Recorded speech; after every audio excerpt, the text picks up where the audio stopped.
દિલ્હીની વાત કરવી છે, જ્યાં દિલ્હીના વિવેક વિહારમાં 4 માળની ઇમારતમાં આગની ઘટના સામે આવી છે। જી હા, ભીષણ આગની ચપેટમાં 9 લોકોના મોત નિપજ્યા હોવાની વિગતો છે। વહેલી સવારે અંદાજે 3:47 વાગે આગની ઘટના સામે આવી। 14 ફાયર ફાઇટરની ગાડીઓએ કાર્યવાહી કરી છે। એસીમાં બ્લાસ્ટ બાદ આગ લાગી હોવાનું પ્રાથમિક તારણ લગાવવામાં આવી રહ્યું છે। હાલ તો આ સમગ્ર મામલે શરૂ કરી દેવાય છે તપાસનો ધમધમાટ।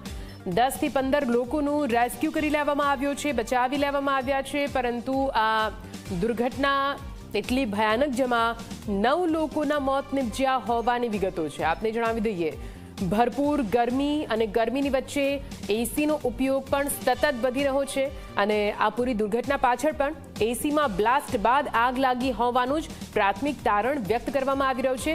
વહેલી સવારે અંદાજે 3:47 વાગે એટલે કે વહેલી સવારે 4 વાગ્યાના અરસામાં અચાનકથી બ્લાસ્ટ સાથે આગ લાગી અને ફાયર ફાઇટરને જાણ કરવામાં આવતા ફાયર ફાઇટરની 14 જેટલી ગાડીઓ ઘટના સ્થળે પહોંચી અને પૂરો જે પ્રયત્ન છે આગને બુઝાવવાનો તે શરૂ કરવામાં આવ્યો। જેટલા લોકો ફસાયા હતા તેમને બહાર કાઢવામાં આવ્યા।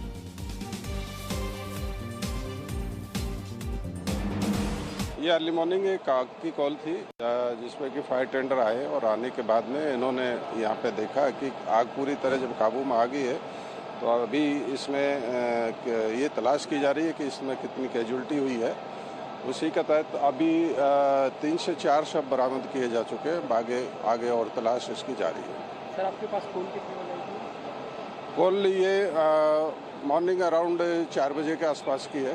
टाइमिंग और कंफर्म कर लेंगे, थोड़ा आगे पीछे हो सकता है।